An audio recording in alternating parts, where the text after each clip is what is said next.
A very good evening, everybody. It is the top of the hour, and we can see that there are some participants still joining the call, but let's be prompt. We've got a lot to get through this evening, and we welcome you to what is surely going to be a fun hour or so in the company of a couple of rugby union legends. My name is Matthew Pearce. I'll be your host for the next hour or so, and I have two distinctly different jobs at the moment. One is as a sports broadcaster, and I had the privilege of providing commentary for the host broadcaster, Supersport, of the current British and Irish Lions tour to South Africa. And I think it's fair to say that during last evening's game between the British and Irish Lions and South Africa A, the tour took a big step up in terms of energy and intensity. And it just really laid the table, so to speak, for a fascinating next 3 weeks. Just one provincial game remains for the British and Irish Lions. That comes up on Saturday. And then the 3-test series, which on the basis of what we saw, especially in the first half last night, it really could be interesting. It's going to be my pleasure to introduce you to a couple of rugby union legends as our guests in just a moment. But before I do that, I just want to thank the team at Skybound Wealth for organizing and hosting tonight's event.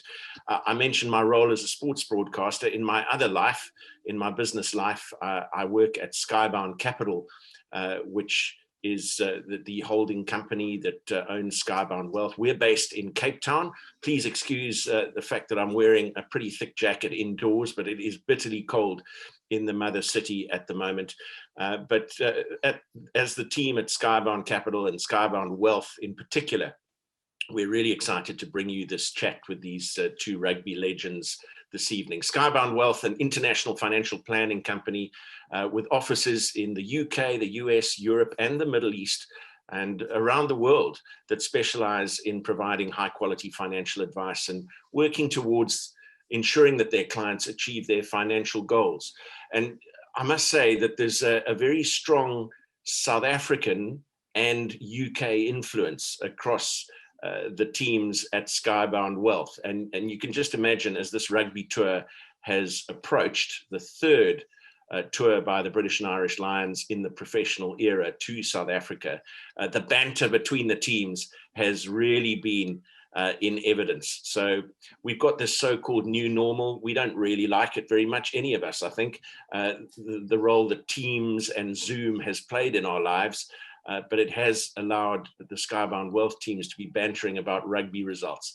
And as it happens, I mean, many of you who follow the game of rugby will know that this is the third time that the British and Irish Lions are playing a Springbok team who are current world champions. So just that little bit of extra spice. And I must say, being at the stadium last night, it was just so wonderful to feel that we're on the verge of test rugby again. For the South Africans, of course, they played Georgia 2 weeks ago, and that was their first test since the Rugby World Cup final in 2019. So I know there's a lot of popularity in rugby on this call this evening from those of you who have signed up, and we welcome you. We know that in the expat communities around the world that Skybound Wealth and their teams serve, the rugby is often a common theme, and the so-called exile clubs have played a role in talking to those expats. And rugby has that wonderful sense of community, which we are going to experience this evening from our guests. So we look forward to having you along, hopefully raising a smile or two, maybe even a laugh as we reminisce on these two amazing rugby players' careers, their experience of Lions series. And first of all, I'm going to welcome from London, Matt Dawson, who earned 77 caps for England and 7 for the British and Irish Lions, most notably, of course, in 1997, he toured South Africa, the first British and Irish Lions tour of the professional era. Scored an amazing try here in the mother city in Cape Town in the first test as the British and Irish Lions went on to secure that series by winning the first 2 tests in a 3-match series. And of course, Matt, also a Rugby World Cup winner in 2003. Now, our other guest has won 86 caps for South Africa. He was on the winning side in the second British and Irish Lions series, the professional era, in 2009, and also a Rugby World Cup winner in 2007. And it's none other than Schalk. And a very good evening to Schalk as well. I was going to start by saying, you know, there are two absolute legends of rugby union on this call this evening, and I can assure you that I am not one of them. In addition to his rugby skills, of course, Matt Dawson is proficient in answering questions on TV quiz shows and showing great leadership in that regard. Question of sport, team captain. He's proficient in ballroom dancing. Where you going? Where you going with this? Where you going with this? Displayed on Strictly, and he can cook. So we have to ask you, Matt Dawson, by way of introduction to our guests here this evening, is there anything you can't do? I think you need to speak to my missus about that. But well, I just like participating, like all good nosy scrum halves. They like to be in the thick of it, don't they? Just sticking their oar in and trying to pretend to be good at everything, and probably pretty rubbish at most things. No, I'm an inquisitive soul, Matt, as you know. And yeah, thanks for bringing up the Strictly Come Dancing. I'll have you know that I hated every single second of doing that show, Strictly Come Dancing. I absolutely hated it right up until the moment I met that gorgeous little Russian dance partner, Lilia Kopialova. I had the best 4 months of my life. It was absolutely well, I'll tell you what, as we might get into later in the call, we might not have time, but I mean, one thing we think you can't do is make reasonable rugby predictions based on what you said before the Rugby World Cup final. So, but we're going to leave that for just a second. Schalk, I'm going to, by way of introduction, come to you. We've learned a bit about Matt and what he's done outside of rugby. But I always like introducing you to audiences with this extraordinary fact that we just didn't know. A lot of us didn't know that you had a professional cricket contract before you had a professional rugby contract. Tell us more. That's it, Matthew. Obviously finished school. First love at school was cricket. Yeah, just a bit better at it, really. You know, played rugby as well. Loved both sports. Any team sport was something I was interested in always. But cricket was the one I excelled in, and finished school and, you know, carried on, got a cricket contract. My whole first year at university was me playing cricket, you know, for Boland B and Boland Academy and Stellenbosch University whenever I had the chance. Absolutely loved it. And then on the side, you know, after a few beers, my friends lured me into playing a few, you know, courses rugby games, which is like university hostel games. And funnily enough, I was playing in one of them, and Jake White, who was then the under-21 coach, spotted me and said, "Hey, what are you doing playing rugby around here?" And I said, "Well, I'm actually a cricketer, pro cricketer." Anyway, first time I met him. Next time he met me, I then got scouted to play for, you know, Stellenbosch under-21s and played there, and he spotted me again. And he says, "No, why are you playing for Marties now?" I said, "No, cricket season's finished. I've got a bit more free time. Studies is not going too well, so I might as well try my hand at playing a bit of rugby." Not long after, I got a phone call to invite me to under-21 trials out of total obscurity, being a cricketer. And somehow, you know, made my way into the under-21 side from nowhere. And yeah, had to explain to the cricket fellas, "Listen here, I mean, I'm playing under-21s. I'm going to start cricket season a bit late." Went back to play cricket when I got a phone call from Western Province, my home union, saying like, "What are you doing playing cricket? You should be playing rugby. How can you play under-21s, but you're not playing for Western Province?" And then it was a bit of a bidding war between them. I mean, I wasn't earning much. I was earning $800 a month from my cricket contract. And then rugby came across and offered me a bit more. And then since my studies wasn't going too well, I tried to make the switch to rugby. And luckily for me, it worked. It was such a crazy time. So that was 2002. And then, you know, less than a year later, I was, you know, at the World Cup 2003, actually at the final, watching Matt and them, you know, win the final. Having faced England on the way there as well, that was a much anticipated game. Yeah, I mean, we didn't have perfect warm-up. I mean, I guess we're perfectly prepared for either triathlon or a war, but not as a rugby team. We had a shocking build-up at punching each other. I had to punch Corne Kruger, Springbok captain. Matt, I know you like him. I mean, you guys have got a really good relationship. What a guy. Elbow straight to the head back in 2002 or whatever it was. Wow. But I mean, Corne for me was, he was a bit of an idol. He was Springbok captain. I was a youngster training against him for about a year before I eventually started playing with him. And here you are at a camp as a 20-year-old, and they go, "Okay, you're punching the Springbok captain." I was never going to throw the first punch, so Corne did, and then after that was it was a dog show. I mean, lost the plot like I can do, and sort of chased him around a human boxing ring for 3 minutes. But anyway, that game I didn't play that one. But if you look back at it, obviously we weren't good enough to beat them, but we were so competitive. Even in the quarterfinal, I think most of our players actually wanted to go home from that World Cup, as crazy as it sounds. That is how hard our environment was. And we lost 29 points to 9. But for a long time, we were actually in contention, which surprised me. Like, how could we be so ill-prepared and still be competitive? Obviously, England was the class act. I mean, they were the team to beat by that stage. So I actually flew back to watch that final at the Olympic Stadium. I was nominated as World Under 21 Player of the Year. And it was one of the craziest trips. I flew over there and basically went on a binge for 6 days. I mean, no one could really get hold of me. I was all I know is Darling Harbour and every single pub and nightclub around. So by the time the final came, I think I was nodding off, to be honest. Well, Matt, I mean, it goes without saying that when you reflect on your career, that's has to be the undoubted highlight, winning a Rugby World Cup. Maybe I'm wrong, but I want to turn the clock back 6 years to 1997, and we are in the midst of a British and Irish Lions tour right now, and you were such an integral part of that first one in the professional era to South Africa, an extraordinary series win, an extraordinary tour for you personally. Where does that rank in your career? As pure rugby tours, I think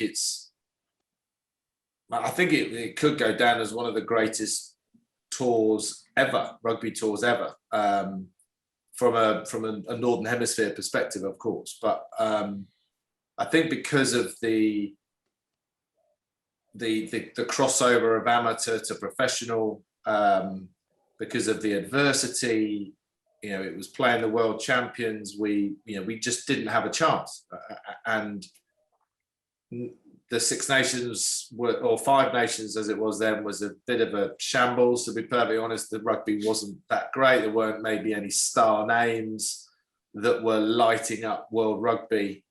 All the talk was about the Southern Hemisphere because of what had happened in the World Cup in '95.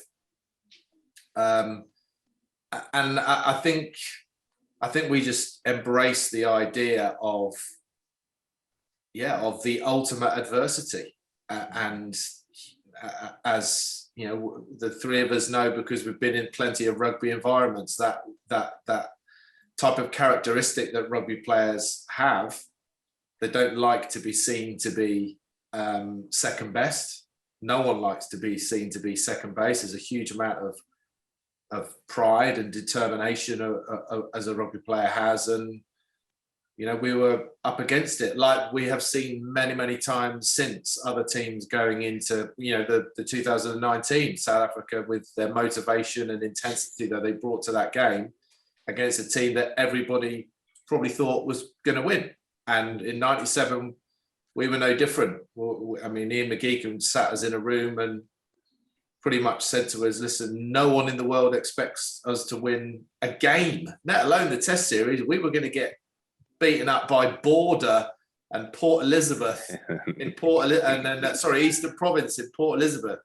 All the way through to Northern Transvaal and Gauteng. I mean, the whole lot were just going to batter us. The Test series was a foregone conclusion. So you can only imagine the intensity on the training park with that group of players. But of course, that's then spilt out into the off-field activities as well. And if we were going to go down, we were going to go down in a blaze of glory. That was for sure. I mean, I referenced it as the first Lions tour in the professional era, but there was a lot of crossover between amateur and professional on that tour, right? There was no shortage of post-match. What? No. Well, one of the greatest post-match nights I've ever had was in. I know you're both.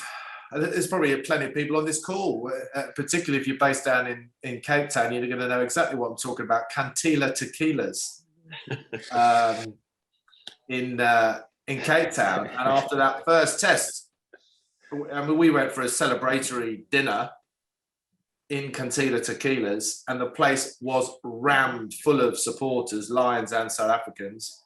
And within half an hour, the waitresses have pulled out their tequilas out of their holsters and are just shoving it down our throats. And we've got a game in 6 days. Nobody won the series. We won one game. And the place was lit up. Well, God knows when we left. Everybody piled in. I mean, it just wouldn't happen anymore. That was the crossover, the good old days where you would go out probably till a Wednesday before the game to... When we were playing in that era, you might go out on a Saturday, Sunday, Monday, and then you'd start sort of slacking down a little bit and concentrate for the weekend. But the post, I mean, honestly, with roomies, Paul Wallace was my roomie. Yeah. I reckon he was my roomie for 3 nights. I reckon I saw him for half a day, maybe in that 3 nights. I mean, he was just never ever in. Never in. But that's a side of the game, Schalk, that you get, right? I mean, I'm not being disloyal to you here. I mean, you were never, let's be honest, never a massive fan of the gym. And that's because you had this natural fitness. But, the social side of the game, as professional as it became and has become, the social side of the game was always something really important to you. Yeah, I think the most important, you obviously, you play the game and we're all competitive, right? That's the reason why you're playing a professional sport. The word professional meant something different to a lot of other players than it did to me. I was just fortunate enough that, I could get away with a few things other guys couldn't. But it's about on the field, no quarter given. You want to win. You want to be the best you can be. And it was always first a performance thing against yourself. You measured yourself.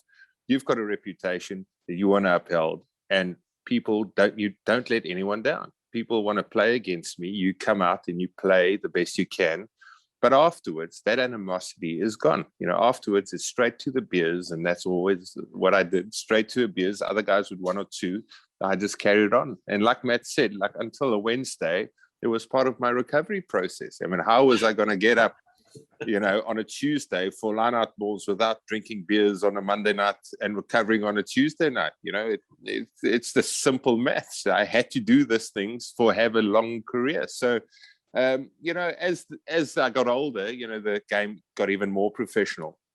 And we moved away from the big after-match functions, and players became younger and younger, and you run out of friends. I guess that's what sort of drives you towards the end of it, away from the game. That you don't have guys who want to drink a beer on a Thursday night and a Friday night. You buy a quiet steak with a bottle of wine before you play the All Blacks the next day. It's for a lot of people, it's a foreign principle. Yes. But I guess, the game's better for it. You've got better athletes. You look at the game and the intensity, like the game last night, it's awesome. And the scary part about it is when there's more at stake. So when we get to the test matches, the first test match where the risk is you're going to lose a test match, go 1-0 down in the series, there's a lot more to come. And we've been deprived in South Africa of quality rugby. But Matthew, I love the social part of the game. There's nothing better than putting everything out there and then sitting down, having a lager.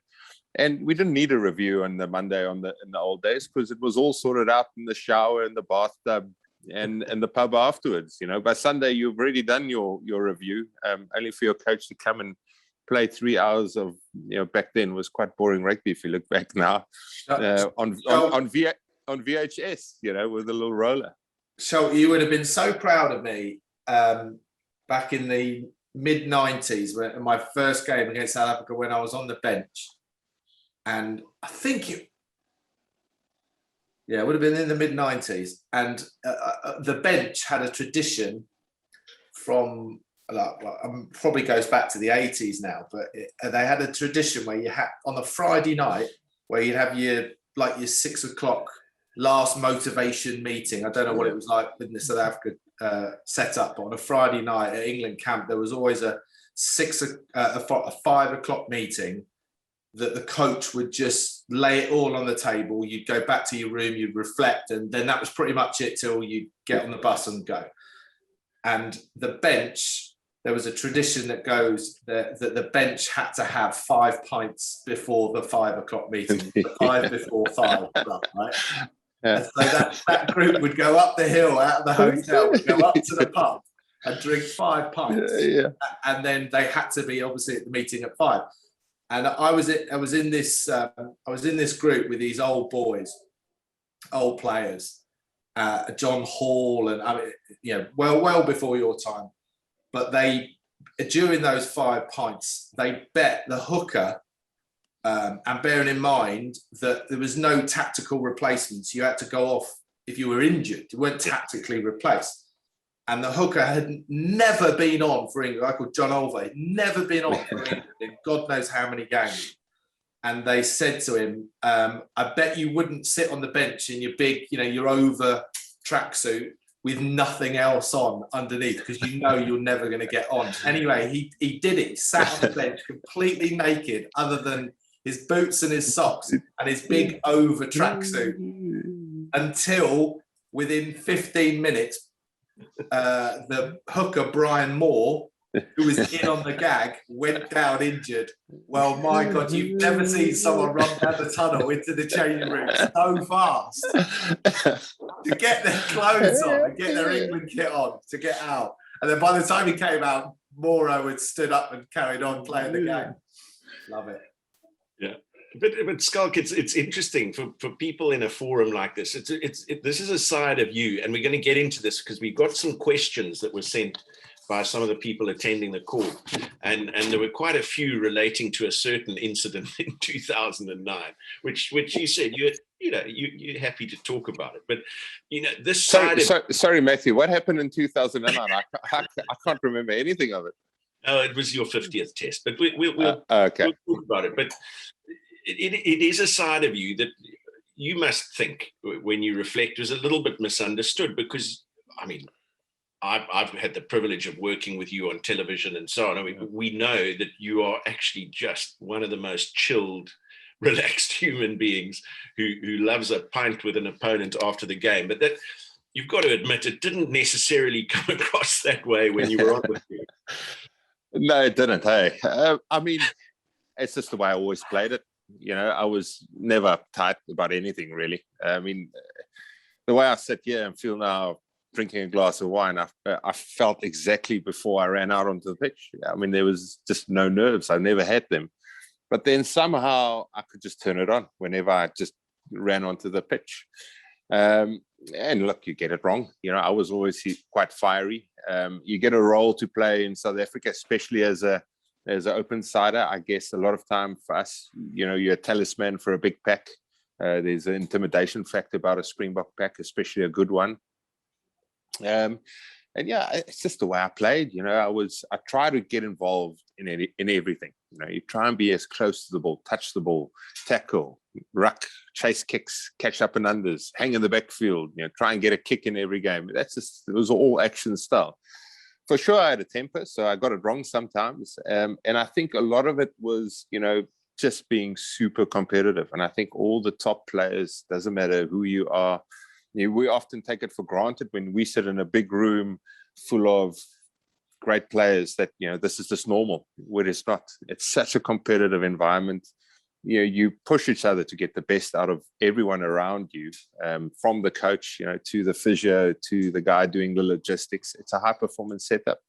And I think I just responded well to that, without, losing track and having that perception of, perspective of what's life about. Life's about having memories, making memories, having good mates, being true to yourself. And that's the way I approached it, and you never wanted to have regrets, and you play games where you make mistakes for sure, whether it's, you go overboard like in 2009, or you have games where you make mistakes. But one thing I couldn't forgive is, when there's lack of output or effort.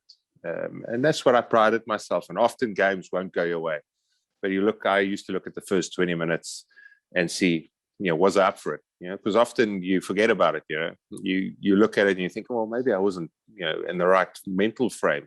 And 99% of the time you were in the right mental frame.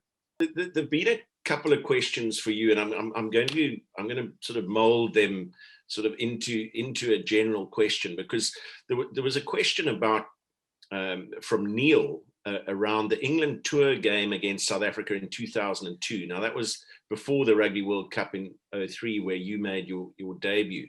Yeah. But that was seen as one of the most brutal, physical test matches played between the two countries.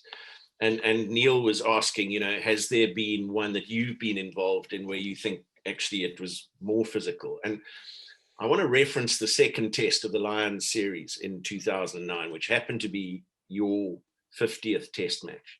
An epic game, a very narrow win with a Mornay Steyn penalty at the end. But a lot of the players, you talk, Brian O'Driscoll has said it, a number of the Springboks have said, that was, without a question, the most physical test match they ever played in. Do you agree with that? Yeah, I guess so. I think there was a lot of drama, obviously, before and after. I contributed to most of the drama. Luke Fitzgerald. Let's get rid of that one as well, because it was part of the next question. Yeah. Because, people have said, what happened there, Schalk? Here's your opportunity in front of a Zoom audience. State your case. We've already seen in the first half an hour what a genial fellow you are. What was going on there? I mean, there's no real easy way to explain this, but I think, the first test match, and I think we mentioned this off air a little bit earlier, the Lions were surprised by how physical the Boks were. They knew what was coming. They thought they were up for it. They weren't. So they basically just got bullied, especially the first 40 minutes from the Boks.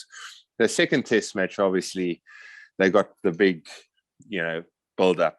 This is going to be a physical warfare. And I think subconsciously that plays a role on everyone. I missed the first one. I got injured Super Rugby, so I missed the first one, came back, started the second one, 50th test match, obviously big occasion. And if you look back at it, the way I look back at it, it was just like any other test match, you approach it. But, all of these external factors has got an effect on your psyche. And maybe we were going we were going to take it to the next level physically. And you get things wrong. I was 26 at the time. You never enter a game thinking, I'm going to eye out your guy 5 seconds from the kickoff. It's just, you were probably overhyped. Oh, Dawson. Thanks, Matt. It doesn't make a pretty picture, does it? Hey, it's 12 years ago. We're allowed to forget about it, aren't you? But anyway, obviously gave the Lions a head start off the back of that. But for the other 70 minutes I was on the pitch, I do remember they were different kettle of fish. They were up for it. Stuff we could get right in the first test match, like game line, that wasn't there. Everyone was flying in 2 rucks. Line-out mauls didn't happen. They picked Simon Shaw. Simon Shaw was doing the go-go gadget arm over the top, catching the guy in the back, the rudder.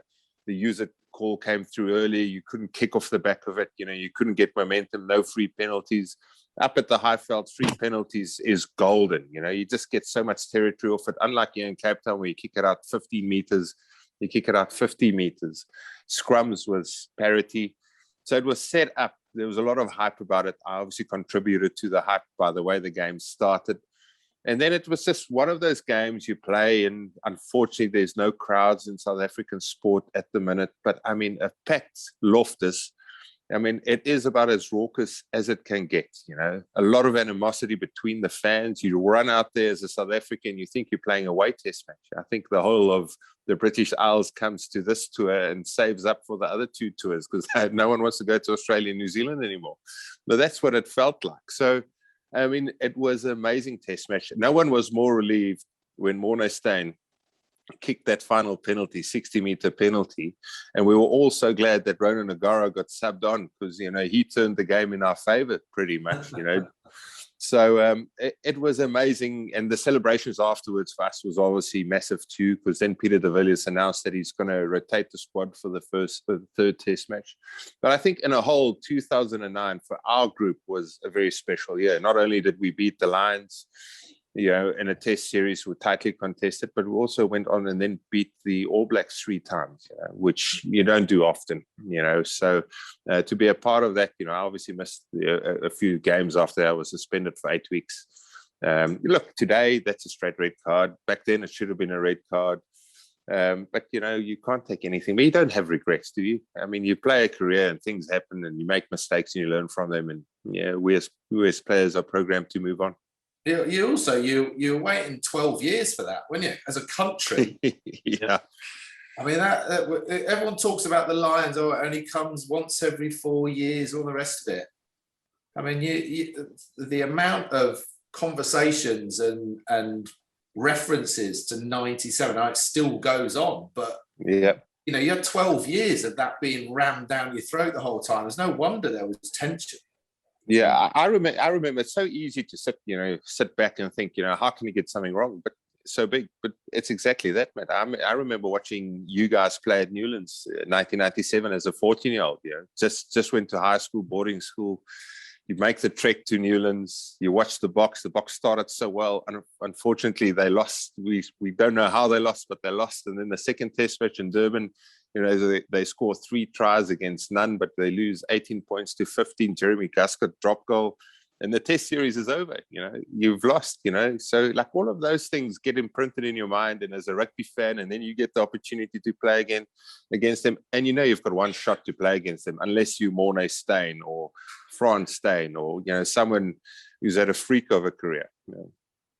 Well, I'm sorry to remind the 14-year-old Schalk, but the reason they won in Cape Town was the most audacious dummy ever thrown in rugby history by one of our panelists this evening, who sold a dummy to the Springbok captain to a Lions player who was never there.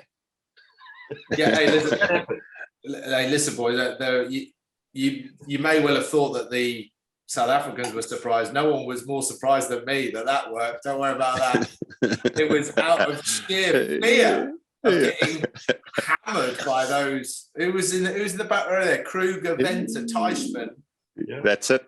I mean, we'd been pounded and pounded for what felt like hours. And my number 8, Tim Rodber, who's a very, very good friend of mine, played at the same club. All we practiced for weeks was me putting the ball in the scrum, Keith Wood hooking it, get it to Rodders, who would pick and just get in play. You know, and even if he got smashed, it was just get the ball up because we were going to get annihilated in the scrum. And he'd been battered so many times. When we called the same call at the scrum, he basically just looked up at me and said, F off. I'm not. Why don't you have a go? And I was sort of like, oh, okay, all right, whatever you say. And he's put it on his right foot. I've just got round the outside, and I'm proper panicking now. I don't know what I'm doing. Ian comes on a scissor and doesn't offer anything. But no one knew about me. I mean, I only played 5 or 6 games for my country. No one had a clue about Matt Dawson. So quite rightly, they're all worried about this legend, Ian Evans, and what's going on. And I don't really remember too much about it, other than the flashback I have is after I've thrown the dummy, you have that tiny little millisecond look at what the fullback was doing, who was Andre Joubert, who was like my hero. My rugby playing hero, was so elegant and just a beautiful rugby player. And he was on his heels. And I remember thinking, I've just done Andre Joubert. I can't believe I've just done Andre Joubert. And you stroll into the corner, you do the celebration, the team are like high-fiving me and saying, well done. Everybody, apart from Tim Rodber, who had already gone back to the halfway line, it was like, I can't believe the only time I asked Dawson to do something, he scored a try, and I'm not going to hear the end of it for the rest of his life.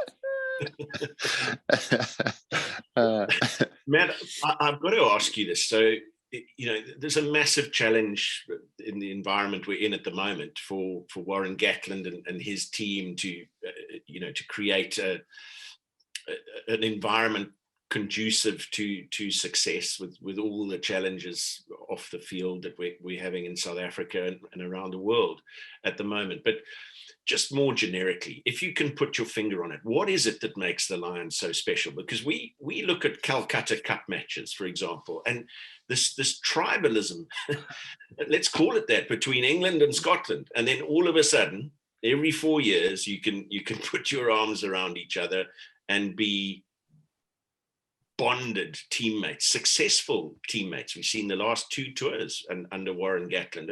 What is it? What makes this team so very special? I guess, guys, it's you have the polar opposites of based around history, and you can hate one another for hundreds of years because of what went over history, but you can also love each other because of what's gone over years.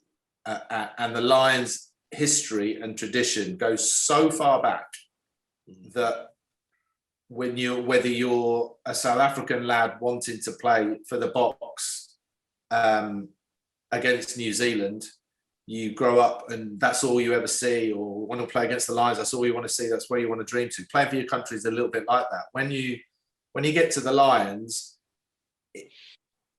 you realise that it's not just the dream to play for the country that you represent, but you're actually going into a performance of elite, not just the era that you're playing in, but you're wearing a shirt that represents each, I don't know, 100 odd years of rugby.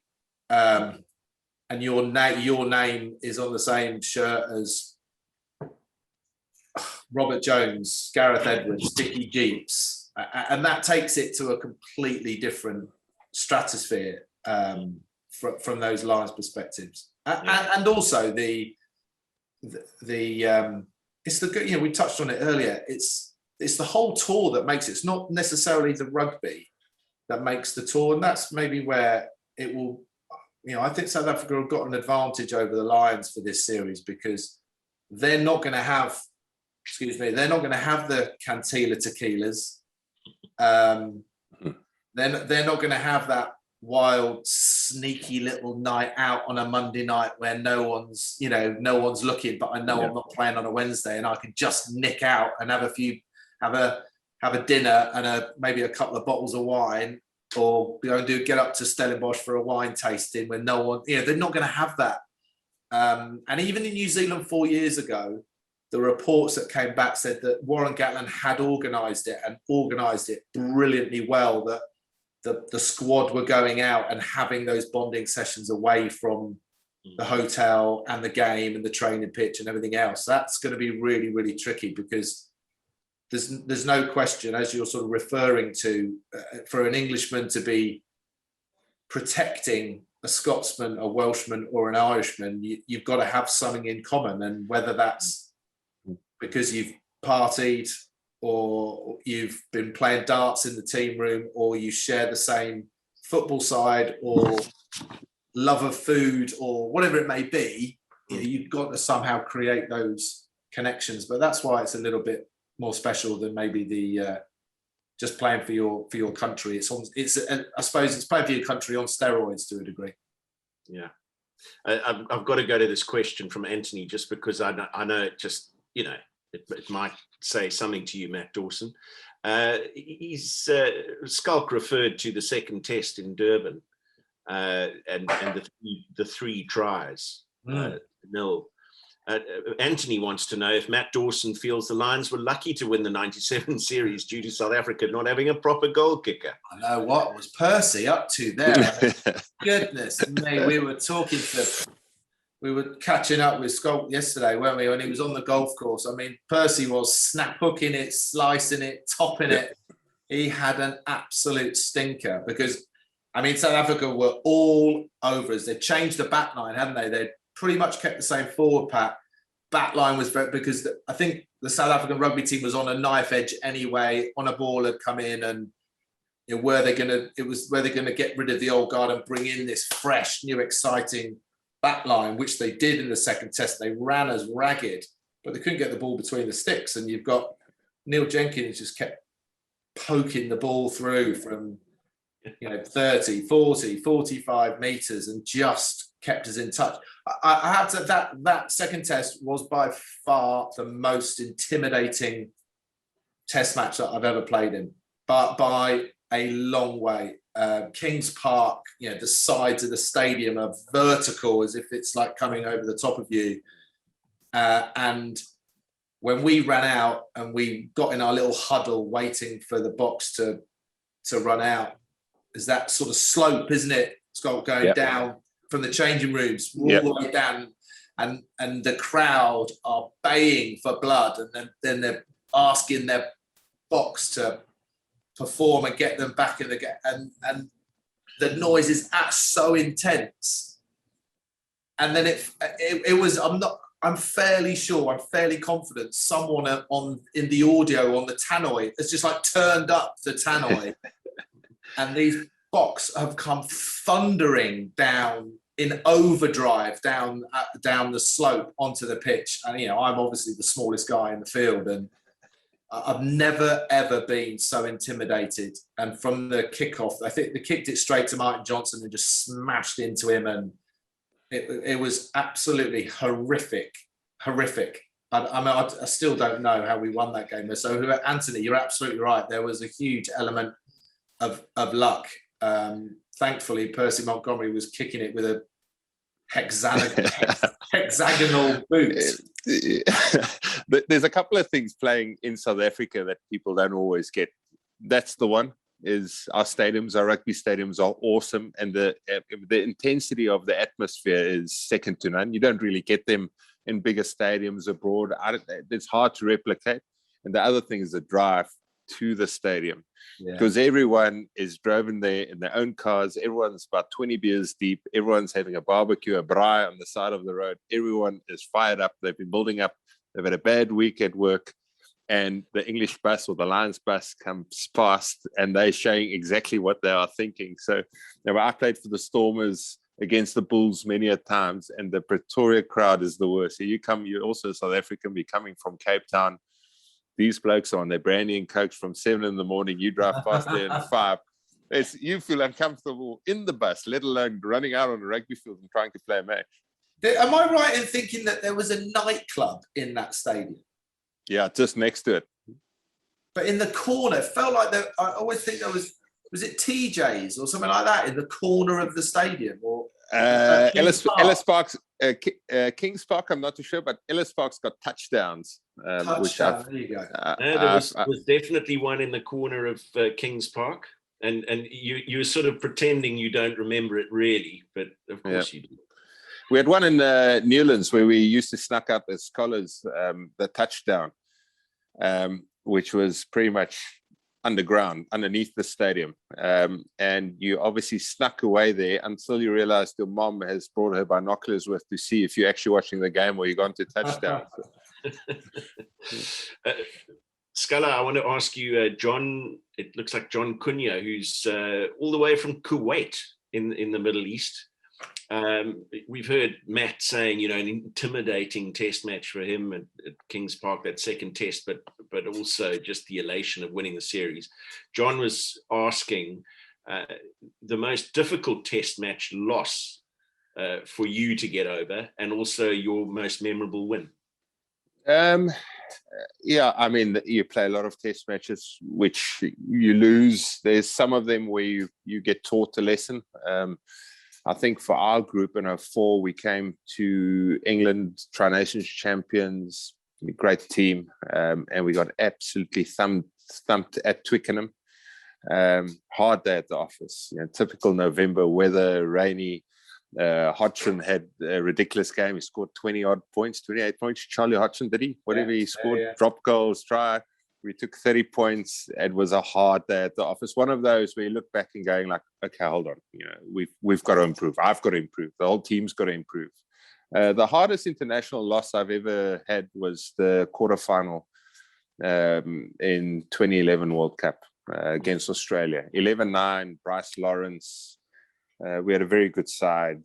We were coming, if we had to be critical, we probably, you were a little bit late. We had a few players that was injured, but we were coming into our own. I mean, I don't think I've ever played in a test match where you dominated the side that much and still lost. That thing about scoreboard pressure, Matt alluded to it in that second test match, So that's one, I think the only game I've ever played where I still can't get over.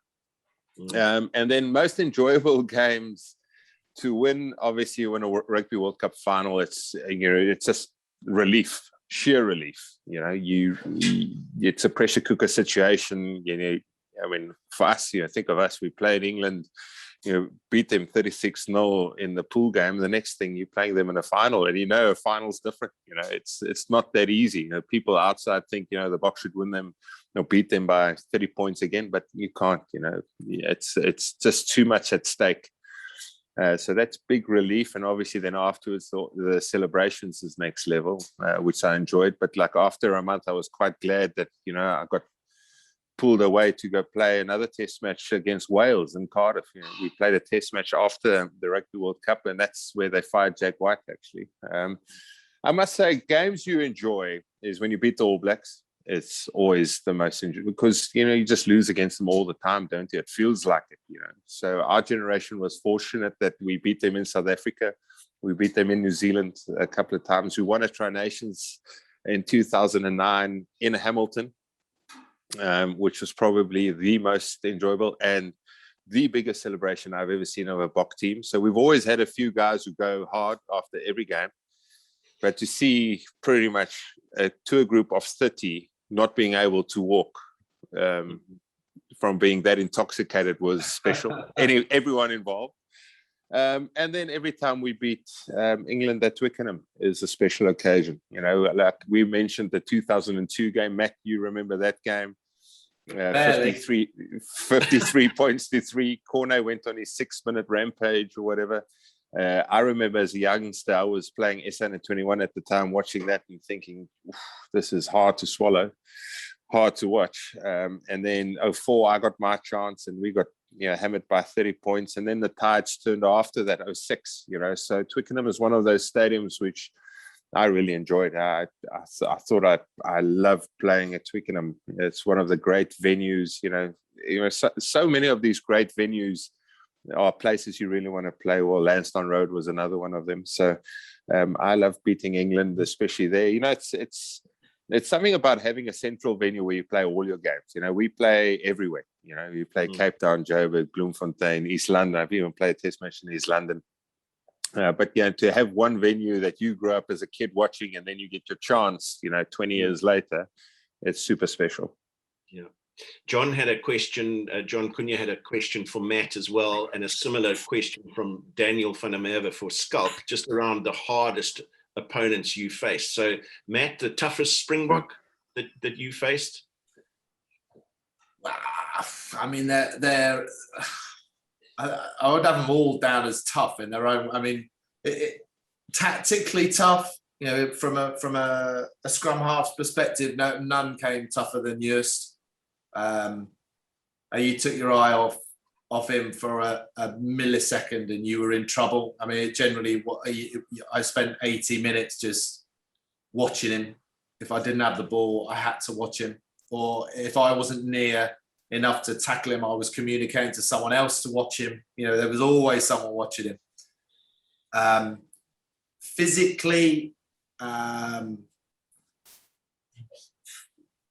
don't know whether it counts as necessarily. Well, everyone has different versions of being tough. Brendan Venter was an absolute lunatic of the highest order. I mean, he played for London Irish, and apparently in a training session, he he punched his opposite number, who was a young 19-year-old centre, punched him, knocked him down, split all his eye, and then picked him up, took him into the change room and stitched him up. I mean, what's all that about? What is that about? And then I played against him a few, well, the London Irish a few times and a couple of times with Box, but he had it in for me. He properly had it in for me. There was one game where I think it was at Twickenham, and every single time I touched the ball, all I could hear, whether it was in close quarters or he was in the midfield, I would just hear, "Kill him! Kill Dawson!" I mean, everyone would just pile in, and it was swinging arms. I mean, it was proper head down, tin hat on. Please don't come anywhere near me because I know I'm in trouble. He was like all elbows and knees. It was like messy. Brutal. And Schalk, for you, toughest, hardest opponent? It's the same as Matt. There's two sides to it. There's physically intimidating, and I don't know where this came from, but me and Jerry Collins developed this thing that, we'll only run at each other. So in the backfield, you'll catch it.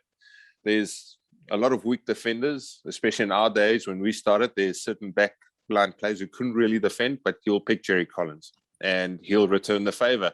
And it always became a thing where if you don't run at him, he's going to regard you as soft. So it just became silly, like sometimes I would actually leave him like a 4-meter gap to the side because I knew my teammates wasn't keen on him. And he'll look at the gap, he'll look at me, look at the gap, and then turn and run straight at me. So we did that for 10 years, which, you lose some, you win some, I guess. I mean, geez, there's a few times I got absolutely smashed. There's a few times I smashed him. But like the amazing thing about him was afterwards, it was straight to the lager. There was no talk about the game. It was, Sculler, where we're going tonight, or you got me good, or whatever. What's your next game? So he was tough, physically tough. And then the other tough is this bloke who's really good. And, I was a youngster, learning my trade in South Africa, and, you play Tri-Nations, for us back, it was Super 12, which was amazing for me, the pinnacle of, my rugby career in, the variety of players you played against and the quality of players we had back in South Africa then that could compete with, the best of New Zealand and Australia. And then you come up against Richie McCaw and George Smith all the time.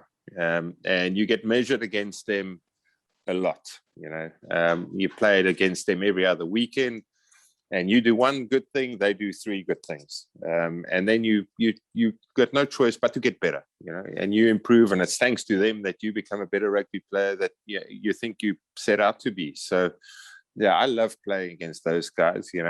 George, played in Australia and Brumbies. We tend to turn them over a bit more.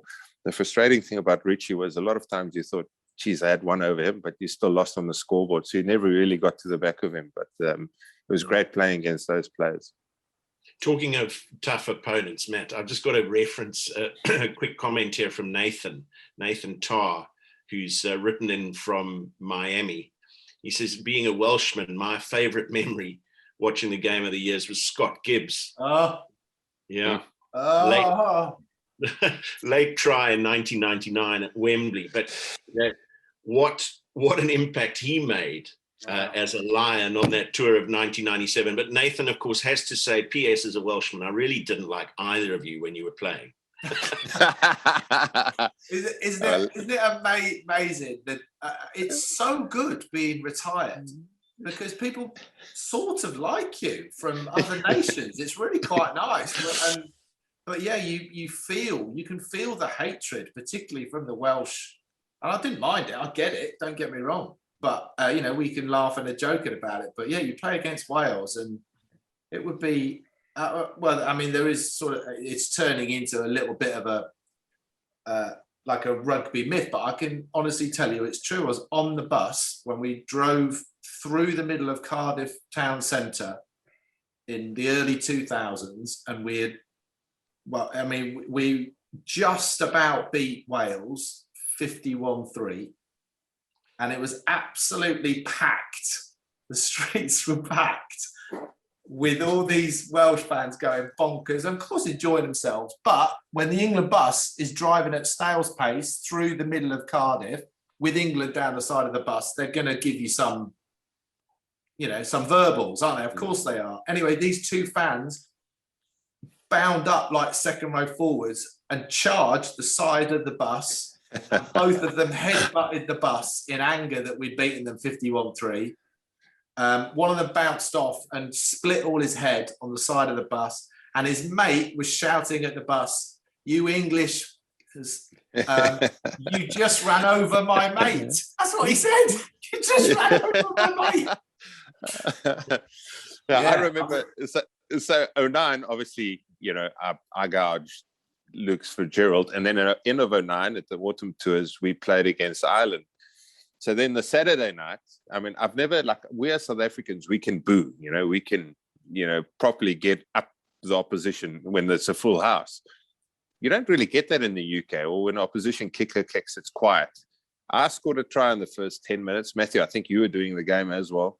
It was a Croke Park. They were redoing from going from Lansdowne to Aviva. The biggest boo you've ever heard, I think, in Irish sporting history. Anyway, get back, go for a massive night in Dublin, as you do. It was the end of our tour. We lost by a point against them, 11-10 or 12-11. And then I thought, okay, it's over. Let's get some good pub value, get on the stage, sing a few songs, have a good evening. And I think it's about 5 o'clock in the morning. I'm back, and I've forgotten that, actually anything of this. I've forgotten I've played a test match. And it was about a half an hour back to our hotel. We were staying on the outskirts there. And this taxi driver started giving me lip for 30 minutes. I got out and I just gave him a tip and said, "Mate, just bugger off, please. I've had enough." Yeah, the talkative taxi drivers, they're everywhere. It's amazing how quickly time has flown. We're going to carry on just for a few more minutes because we must wrap up with a quick view from our ex-Lion and ex-Springbok on what's going to happen in the Test series. This is just a final question in from Neil, from Matt. Who, in your opinion, is the best ever Lion? Now, it's tricky, this one, because, do you go back or do you go forwards? Yeah, but I know, I remember Ian McGeechan, a legendary player and coach, saying that he had in his mind this sort of the ultimate Lion in mind. So what do you reckon? Yeah, I mean, he was talking about Jace, wasn't he? About Jason Leonard being the ultimate Lion because of what obviously he did on the field, but off the field as well. I don't think he was referring to some of the parties. It was more about training and sort of embedding the culture in around it, and that's really important from I suppose, to be added to that legendary Lion status. But on pure Lions rugby folklore, I think Brian O'Driscoll would be right up there. I think Martin Johnson will be up there. Obviously, Willie John, Gareth Edwards.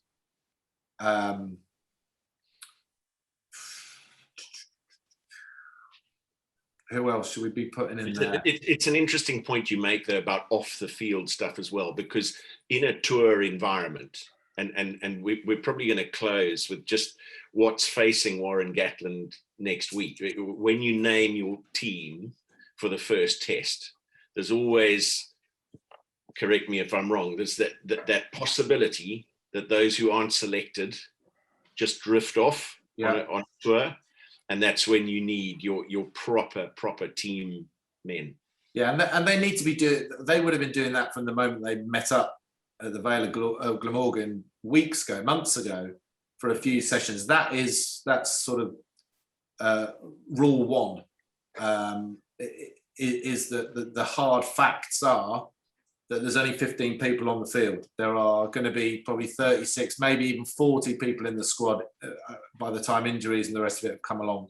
There are going to be highs, there are going to be lows, but there is absolutely no way the Lions win this series if the Lions squad and management are not aligned in winning it. Just 0-0 chance.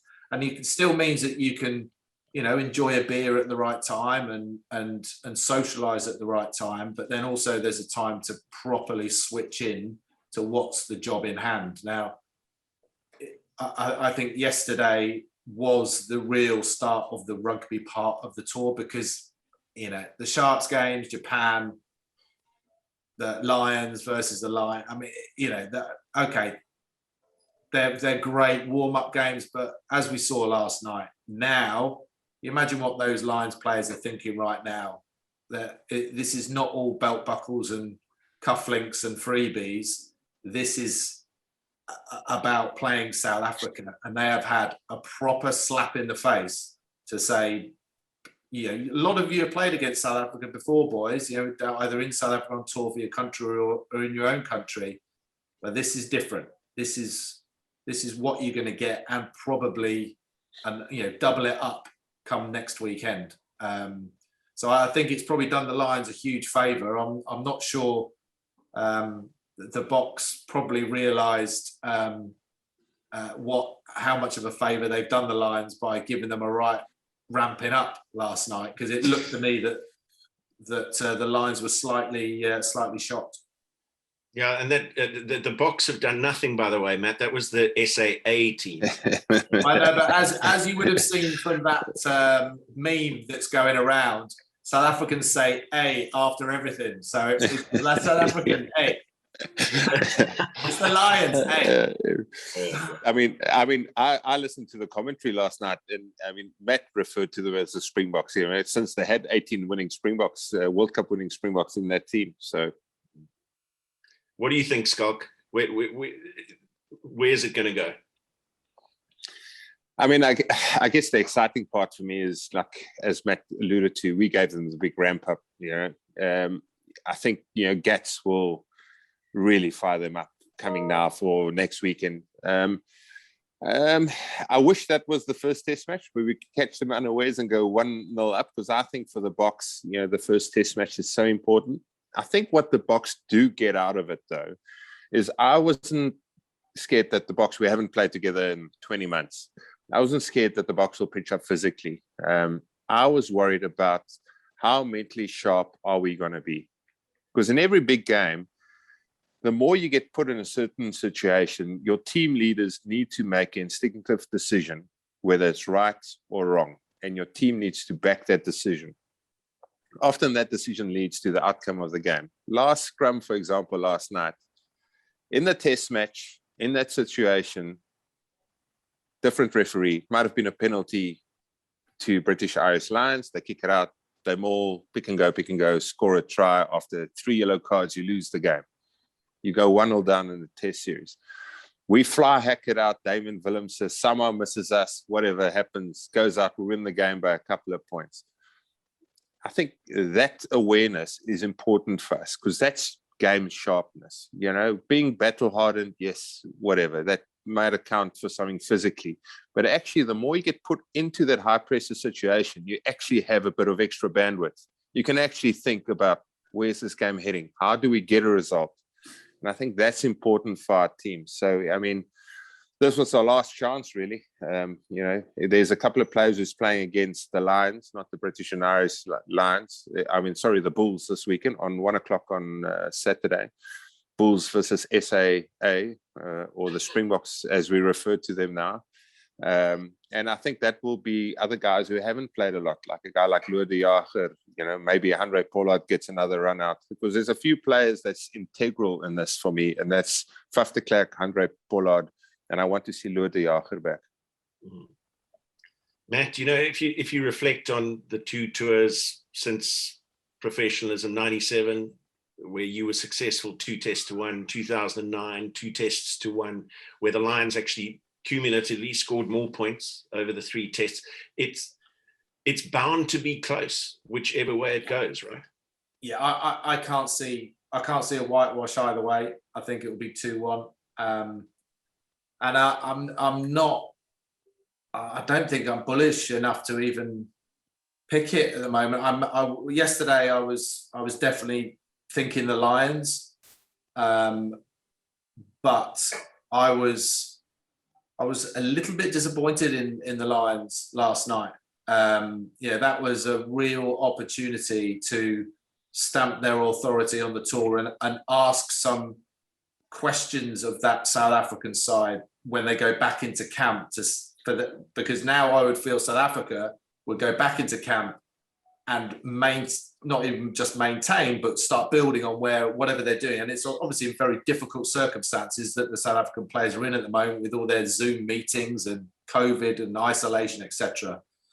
And it needed the Lions to really ask some questions of South Africa for them to think, right, have we got to change something?